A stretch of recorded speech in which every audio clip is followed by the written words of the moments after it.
Baik lagi ya, kalau standar TikTok ini kan agak sedikit nyebelin ya menurut saya. Jadi saya punya pikiran untuk lebih dewasa untuk kayak saya ini nggak akan hidup sendiri lagi gitu, bukan makan bukan untuk saya aja, nanti buat Betul, pasangan, buat betul. anak ke depannya gitu kan.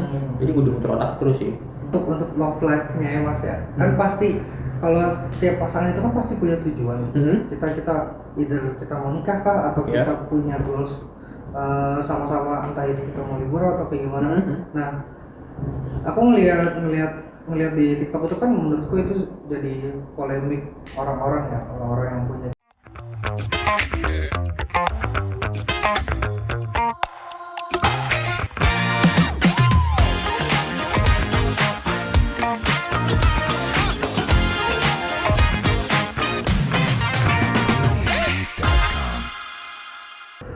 Halo semua, selamat datang di podcast Singgah Sanggah. Ini kita podcast baru.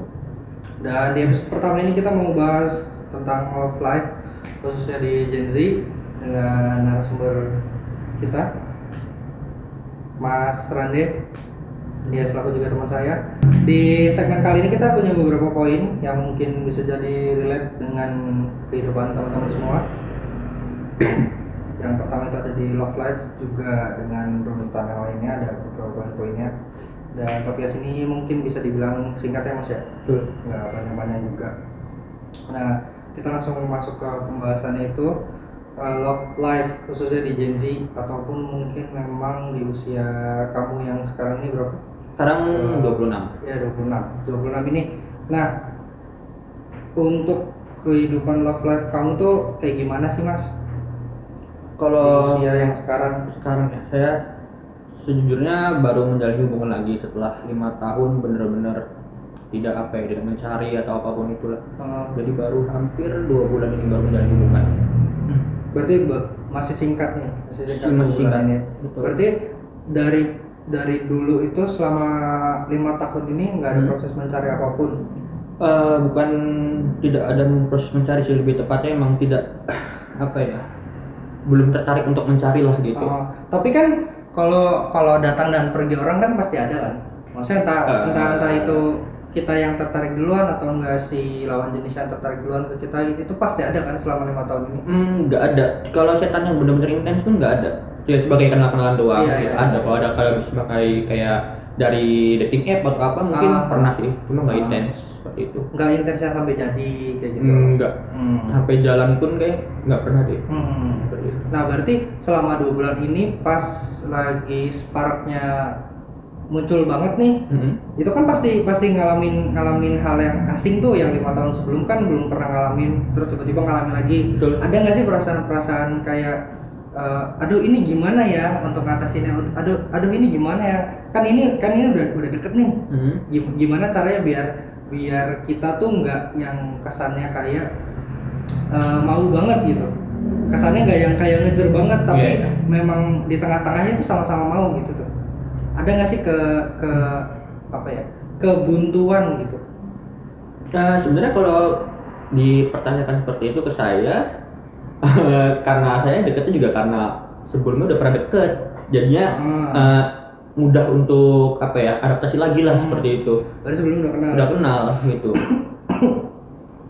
Berarti nggak bukan hal yang sulit ya untuk mau ngobrol apa, atau mikirin nanti kalau kita pergi ngedate kemana, itu lebih mudah ya. Betul, karena saya juga istilahnya selama 5 tahun ini kan udah kayak tidak pernah mendekati sosok wanita lagi ya. Iya. Jadi tapi nggak itu kan. Enggak menjurus ke sana dong. Iya, terus Jadi nggak ada terpikir untuk kayak gimana ya untuk memulai pembicaraan gitu, nggak ada gitu. Udah let flow aja gitu. Nah, terlepas dari itu semua kan di usia yang menengah ya, apalagi lagi marak-maraknya dengan orang-orang baru kenal dengan quarter life crisis lah segala macam. Nah, dengan di usia kamu yang sekarang tuh cukup sulit nggak sih untuk memposisikan diri? Kita mau ngejar karir, terus tapi di sisi lain kita juga mau ngejar cinta juga gitu. Betul. Nah, untuk memposisikan biar kedua itu balance tuh apa sih gitu hal yang jadi kendalanya biasanya? Itu pasti jadi tolak ukur saya untuk apa ya, konsekuensi lah untuk menjalin hubungan lagi, karena kan saya juga lagi di tahap untuk karir gitu ya. Jadinya saya menghadapi konsekuensi ini, jadinya alhamdulillahnya bertemu dengan sosok wanita yang bisa support, jadinya istilahnya bisa growth bareng gitu, dengan cara nabung kayak apa kayak gitu. Jadi ya untuk adaptasi ke hal itu sangat mudah sekali, alhamdulillah seperti itu. Berarti emang keduanya tuh ngerasain aja. Betul, udah itu banget lah. Iya. Berarti emang udah selaras nih. Betul, alhamdulillah seperti itu dipertemukannya. Tapi selama 2 bulan ini ada nggak sih maksudnya keributan kecil gitu? Apakah banyak selisih pendapat? Ada beberapa hal-hal kecil itu ada, tapi minor, benar-benar minor, jadi gampang diselesaikan lah gitu. Karena dari awal juga saya kalau menjalin hubungan pasti udah bilang dulu kalau misalnya apa-apa selalu diomongin, jadi jangan kabur, jangan hilang itu hal penting banget. Karena saya juga LDR kebetulan kan gitu. Oh iya. Jadi komunikasi itu sangat penting sekali lah gitu.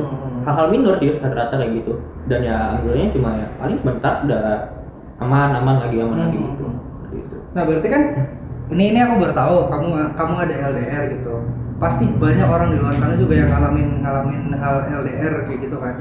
Nah untuk nasihatin biar tetap jalan in track nih si hubungan nih ketika LDR tuh itu tuh gimana sih?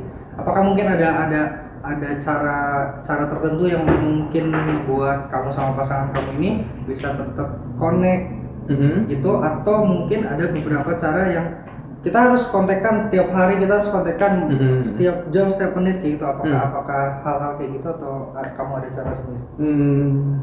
Sebenarnya saya nggak mau ngajarin ya, karena juga saya LDR juga baru beberapa bulan ini kan gitu. Cuma kalau untuk sekarang selama 2 bulan ini yang paling penting kan komunikasi. Jadi selalu ngabarin apapun itulah. Kalau misalkan emang lagi free kebetulan ya dong. Ya, kalau misalkan lagi ada kesibukan ya saya juga tidak mewajibkan itu gitu. Ya kalau dia kerja gitu atau apa. Cuma kalau misalkan emang dia lagi senggang atau sedang bawa gadget lah gitu, seenggaknya ngabarin dah, paling penting itu. Karena ya ingin tahu aja dia lagi di mana gitu, seperti itu. Cuma ya itu bukan kewajiban utama sebenarnya. Itu aja sih paling penting. Berarti sesenggang-senggangnya siapapun itu kalau bisa ngabarin tetap ngabarin. Betul. Iya. Tapi pernah ada ini nggak sih Mas? Kamu pernah ngalamin hal-hal traumatis di hubungan sebelumnya atau jauh beberapa tahun sebelumnya itu ada trust issue nggak sih gitu tuh? Kan banyak nih ya, khususnya untuk Gen Z yang berparameter soal love life itu di TikTok kan banyak tuh. Kan kita punya trust issue sama orang sebelumnya terus dibawa-bawa nih ke hubungan yang baru, itu kan ngebuat hubungan yang barunya tuh jadi cranky gitu, nggak enak gitu untuk satu sama lain. Itu kebetulan yang dialamin oleh saya sekarang, karena tapi bukan saya yang ngalamin ya. Cewek saya yang sekarang gitu, karena di hubungan yang sebelumnya mungkin bisa dibilang ada sedikit kendala lah di situ. Jadinya mungkin ada rasa-rasa traumatik di cewek saya aja tuh. Makanya penting banget komunikasi, dan saya juga udah menerima resikonya gitu loh. Saya udah ngambil konsekuensi saya menjalin hubungan dengan dia, tahu backstory-nya dia seperti apa. Jadinya ya udah, kalau ada apapun ada rasa trauma ya diomongin baik-baik, dibuat percaya lah gitu. Kalau saya ini bukannya dia gitu loh. Gitu aja sih paling penting sih. Ya berarti secara pribadi kamu tuh udah menerima apapun itu bentuknya, apapun itu kayak gimana cerita di belakang yang masa lalu itu, ya udah nggak apa-apa, tapi saya ini mau loh mimpin kamu sebagai orang yang baru. Betul, tepat sekali seperti itu. Tapi kalau ditanya kenapa pilih LDR atau enggak, itu ada alasan kenapa nggak? Sebenarnya saya juga nggak ada pilihan kayak saya mau LDR atau saya mau LDR gitu. Kebetulan ya saya karena udah kenal mungkin ya sebelumnya, jadi tahu. Jadi backstory dia di bertahun-tahun sebelumnya saya tahu. Jadi saya komunikasi lagi dengan dia dan nyaman, ya udah akhirnya dipertemukan dengan LDR seperti itu. Berarti karena keadaan aja. Bukan karena kesepakatan. Oh ya udah, kita karena keadaannya beda kota kayak gini, terus kita nggak bisa maksain untuk bareng-bareng, ya udah jadinya LDR aja kayak gitu. Iya betul. Tapi setiap ketemu itu masih kayak ketemu pertama nggak, atau nggak masih kayak pertama masih kerasanya kayak ketemu dulu pertama kali banget? Jauh beda. Dulu itu sebelum ya saya dulu kan udah kenal dia duluan, tapi belum ada rasa tertarik yang 100% lah gitu, cuma sebagai teman aja gitu. Pernah main bareng juga gitu. dan saya juga tipe orang yang nggak bisa memulai obrolan kan, jadi Hmm. waktu dulu itu saya sering nyuekin dia gitu kalau ketemu gitu. Ya saya bawa ke teman-teman saya main Iya. gitu bareng, dia saya cuekin gitu. Terus dia sampai merasa ini kayak gimana sih kok dicuekin gitu. Tapi di pertemuan sekarang yang di hubungan sekarang ini, alhamdulillahnya udah klop mungkin ya, jadi udah Iya. ngobrol udah enak, udah biasa seperti itu. Udah beda banget. Udah lebih leluasa untuk Betul. ngobrol apapun itu. Betul. Ah. Udah nggak ada yang ditutupi lagi sih Ah. gitu. Udah bener enak lah sekarang begitu. Tapi terbilang susah nggak Mas untuk LDR? Menurut kamu? Jujur lumayan susah. Cuma nggak tahu ya, karena mungkin baru atau gimana ya. Untuk sama dia itu udah percaya aja sih. Sebenarnya LDR itu kan balik lagi ya. Konsekuensi itu kan kayak kepercayaan itu loh. Iya. Dan itu. Jadi kalau kita udah percaya udah enak aja gitu. Makanya itu saling ngabarin itu penting sih menurut saya. Penting itu sih paling. Tapi bukan berarti setiap detik itu harus Enggak. ngabarin kan? Enggak. Iya. Ya setiap manusia juga punya kesibukan masing-masing lah Iya, gitu. iya. Saya juga nggak mewajibkan dia gimana enggak gitu. Seperti itu. Nah itu kan untuk love life-nya ya Mas ya. Kan pasti kalau setiap pasangan itu kan pasti punya tujuan. Kita either kita mau nikah kah atau Iya. kita punya goals sama-sama, entah itu kita mau liburan atau kayak gimana. Nah, aku ngelihat di TikTok itu kan menurutku itu jadi polemik orang-orang yang punya kisah percintaan yang ada yang begini, ada yang begitu, Betul. ada yang mungkin lebih tertarik sama FWB atau segala macam. Betul. Tapi menurut kamu ketika satu pasangan ini udah punya tujuan itu, apakah bakal lebih mudah untuk mencapai tujuan bersama atau mungkin perlu dikompromikan terlebih dahulu? Tujuan itu penting sih dalam hubungan, penting banget. Karena dari awal juga saya into ke dia itu punya tujuan. Jadi saya nggak mau wasting time di hubungan ini lah gitu. Ya, walaupun ini kan kita baru awal lah ya gitu. Cuma dari awal kita udah punya tujuannya apa? Tujuannya ya di jenjang selanjutnya yaitu pernikahan seperti itu. Makanya dari awal kita berdua ya udah sepakat di hal itu, jadi mudah untuk menjalaninya. Jadi udah punya tujuan juga ya, kita mikir macam-macam juga udah kayak mau ngelakuin ini kayak enggak deh gitu. Jadi barrier-nya udah ada tuh. Udah ada barrier di situ. Iya. Nah, berarti kan pasti tujuan terdekat itu mengesahkan si hubungan ini, si hubungan ini nih kan. Iya. Pasti jadi nikah dulu, terus kita bangun rumah tangga. Tapi setelah itu apakah dari kamu sendiri udah ada visi untuk melihat oh ya udah nanti ketika saya ketika saya udah mengesahkan calon istri saya ini, saya mau hidupnya seperti ini, seperti ini. Apakah dari kamu sendiri udah ada visi seperti itu? Obrolan saat ini sih paling kalau misalnya udah jenjang selanjutnya kan paling kan kayak ke rumah tangga ya basic lah ya, kayak rumah dan lain-lain. Cuma kalau misalkan goal-goal tertentu saya udah diobrolin sih. Contoh misalkan saya punya misalkan berapa bulan sekali kita ngumpulin duit untuk liburan kayak itu penting itu sih. kan goal bersama. Goal bersama gitu. Karena yang menjalin hubungan kita berdua bukan aku atau dia gitu loh. Iya. Jadi kita berdua tuh nggak ada yang excited sendiri lah seperti itu gitu sih. Berarti sama-sama tenggang rasa sama pasangan tuh penting ya. Maksudnya nggak yang melulu tentang dia terus. Betul. Jadi sama-sama semua lah pokoknya gitu. Tapi ketika kamu mencoba untuk nge-treat dia sebaik mungkin tuh apakah pernah nggak sih ada kendala? Ini saya tuh udah ngeplan ini tuh cukup banyak loh, tapi kenapa ada beberapa pemikiran yang memang kontradiktif sama pasangannya. Nah, cara kamu untuk nanggulangi itu gimana, Mas? Apakah memang harus diobrolin dulu berkali-kali baru si pasangan ini ngerti, apa mungkin diobrolin beberapa kali pasangannya udah cukup ngerti gitu? Kalau hal itu sih nggak selalu misalkan saya ngomongin dia langsung ngerti, mungkin pernah kayak gitu. Cuma ada beberapa hal yang mungkin hal-hal yang traumatik dia, jadi kudu berkali-kali saya omongin gitu loh. Ya saya juga mewajari hal itu gitu. Karena dia juga mungkin kan di hubungan sebelumnya itu kan udah punya rasa tidak percaya lah gitu. Dengan bertahun-tahun dia ya ini backstory dia gitu. Ya singkat aja kayak dia udah bertahun-tahun sama sebelumnya saya putus lah gitu loh, diibaratkan seperti itu ya. Mungkin bisa rasa traumatik kayak tidak percaya ke cowok masih ada di itu. Makanya ya baik lagi saya kudu terus menerus setiap hari bikin percaya dia lah gitu. Ya seperti itu aja sih. Ya makanya kalau setiap malam saya kadang ya nggak setiap malam sih, kayak video callan gitu-gitu ya penting sih ngomongin hal-hal kecil atau apa itu penting banget sih gitu, paling gitu sih. Nah berarti setelah 2 bulan ini udah resmi, maksudnya let's say resmi pacaran gitu. Nah kan udah banyak juga goal-goal yang mau dibuat nih. Ataupun mungkin udah di list apa aja sih goal kita bersama tuh apa aja. Ada nggak sih kendala-kendala tertentu seperti entah itu dari finansial, entah itu dari mental masing-masing? Kalau misalkan hal seperti itu sih finansialnya paling utama ya, mungkin kendala di itu. Karena kan kita kan ya istilahnya bukan dari keluarga yang berada juga, jadi otomatis ya kita dari awal udah bilang kita butuh growth bareng gitu. Jadi bukan aku yang mau doang atau dia yang mau doang gitu loh. Berarti sama-sama mau nih. Sama-sama mau, betul. Enaknya seperti itu alhamdulillahnya gitu. Ya walaupun kita juga baru menjalin juga baru 2 bulan kan gitu. Iya. Tapi ini yang menarik ya menurut aku. Cara berhubungan kita dengan lawan jenis ketika di usia 25 atau 26 tahun dan seterusnya itu pasti kan beda ya sama yang ketika di 5 tahun sebelumnya gitu atau 2 tahun 3 tahun sebelumnya.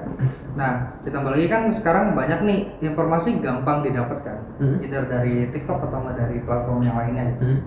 Nah ada nggak sih beberapa hal yang menurut kamu menyebalkan gitu ketika si pasangan atau orang-orang itu nganggep standar cinta itu seperti ini, standar sayang itu seperti ini.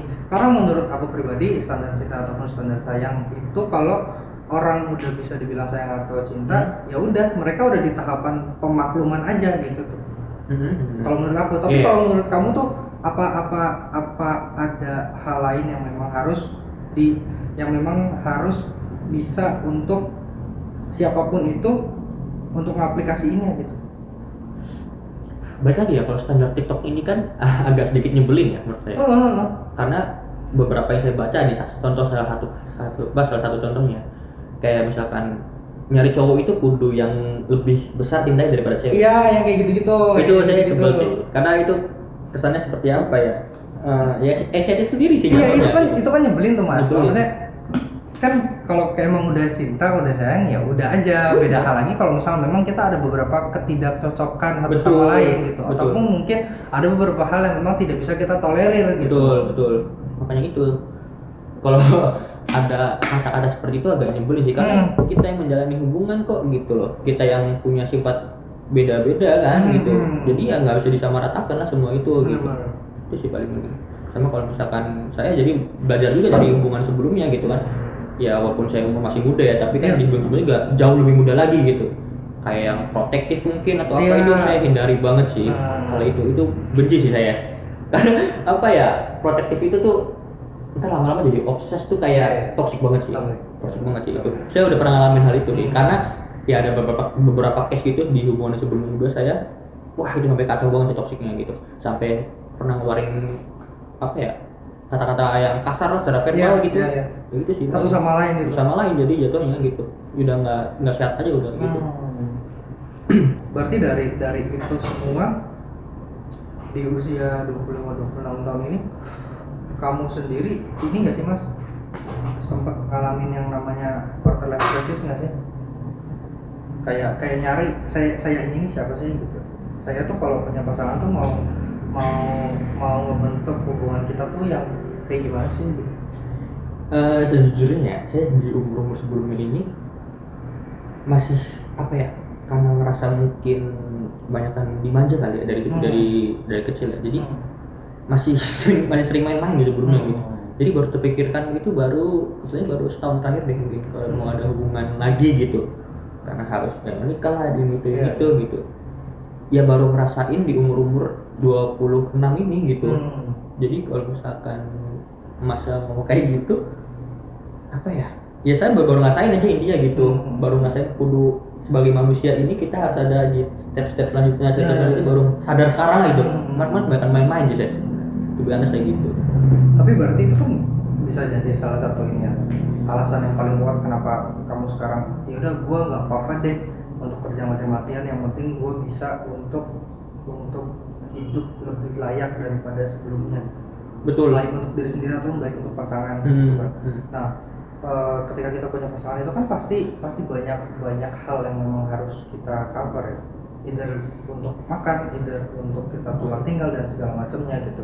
Nah, untuk sekarang ini menurut kamu hal yang paling baik untuk hubungan kamu tuh apa sih gitu?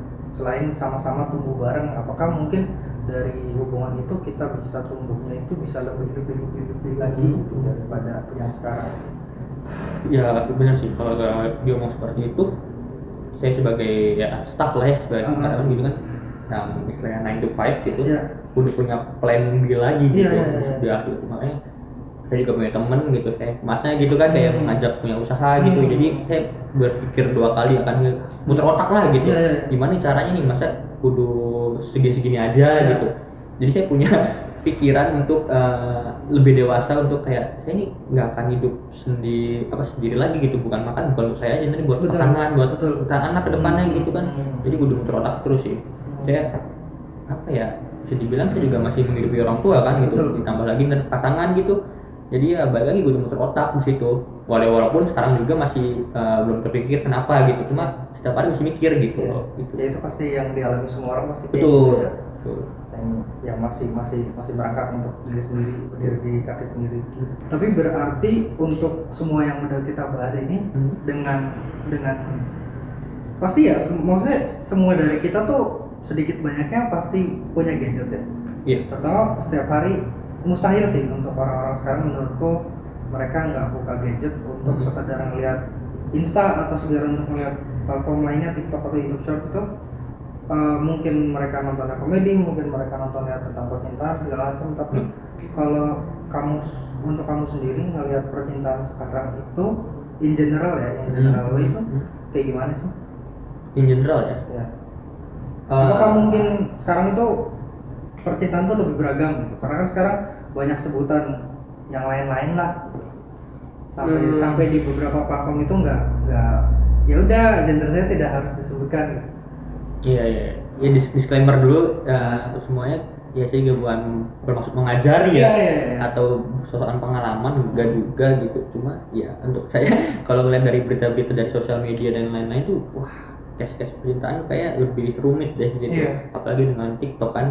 Kalau nggak saya lihat di TikTok itu banyak banget ya cuma kata-kata doang, cewek-cewek joget-joget gitu. Yang gitu-gitu kan apa ya, ngerusak mindset sih menurut saya. Jadinya misalkan ada yang menjalin hubungan kayak nih kudu kayak gini, enggak gitu, harusnya seperti itu. Itu yang paling saya benci itu sih, kayak kudu kayak gini kayak gini. Enggak lah, kita yang menjalin hubungan, kita yang lebih tahu gitu ya, kita nggak perlu ikutin. Kalau misalnya positif ya ambil positifnya aja gitu. Kalau sekiranya emang ini nge-pressure pasangan ya jangan gitu loh, udah let flow aja udah gitu. Tapi bahkan banyak loh mas yang sampai kasusnya tuh karena parameternya di platform ini sampai cerai lah. Kalau yang level mendasar pasti sampai putus ada gitu. Tapi ini bahkan sampai ada hubungan orang yang udah berumah tangga tuh cerai gitu loh. Karena either si istri atau si suami ini parameternya ke situ. Terus udah gitu mungkin banyak tontonan yang mereka konsumsi ini ke situ juga. Terus jadinya ribut ini ribut itu, hal-hal minor ini yang harusnya bisa diselesaikan dengan komunikasi aja, itu harus dengan sampai ke pengadilan lah apa segala macam. Itu kan banyak tuh mas yang kayak gitu. Nah menurut kamu untuk mengantisipasi hal itu baik untuk orang lain ataupun untuk diri kamu sendiri gimana sih menurut kamu? Baik lagi ya, kalau setiap punya masalah sih saya tipe orang yang mendem ya. Tapi kalau balik lagi kalau udah ada masalah atau apapun yang kudu kita sih, teman terdekat atau apa tuh udah dikeluarin. Karena kita tuh hidup bersosial aja sih, jadi butuh saran sih. Baik lagi, jadi kalau yang saya lihat itu rata-rata orang kayak gitu tuh langsung mentah-mentah aja gitu, nggak bisa ngambil dari beberapa sisi gitu. Kan ambil aja dulu, kita tampung, kita ambil positifnya, udah seperti itu sih kalau menurut saya ya. Saya juga bukan mengajari sih, cuma menurut saya kayak gitu sih, itu aja sih. Nih terakhir mas, menurut kamu hal yang paling baik untuk berhubungan itu ketika kita dalam kondisi apa? Gimana maksudnya? Saya kurang paham nih. Contoh dulu nih. Contohnya ketika kita apakah ketika kita udah siap baik dari secara beberapa variabel, entah itu finansial, entah itu mental, entah itu kita udah baik dalam diri sendiri atau Mhm. kita udah kenal diri sendiri, oh Mhm. ternyata diri saya seperti ini dan saya membutuhkan pasangan seperti ini. Menurut kamu gimana? Kalau Untuk yang misalkan terakhir. dibilang siap, ya kita sampai kapanpun kalau misalkan dibilang gitu kita kayak nggak bakal siap deh. Iya, karena banyak tuh yang kayak gitu-gitu. Nggak bakal siap deh. Hmm. Kita harus nembok bareng itu dan ya udah siap mau nggak mau gitu. Karena ya umur makin bertambah dan lain-lain juga kan. Ya apa ya bisa dibilang kalau kayak gitu. Bingung juga sih ya. Ya haruslah wajib kalau misalnya dibilang siap ya harus siap gitu. Siap nggak siap ya siap. Finansial aja kalau memang finansial dan lain-lain. Ya gimana ya? Kita bingung jawabnya kayak gitu ya. Ya harus siap sih kayak Iya gitu. siap nggak siap berarti harus siap. Harus siap sih kalau gitu. Oke. Oke, episode kali ini cukup berat juga pembahasannya. Jadi itu dia episode pertama kita di Singgah Sangga dan terima kasih Mas Randi udah Sama-sama, Mas. ke episode pertama ini dan sampai jumpa di episode berikutnya di Singgah Sangga Podcast.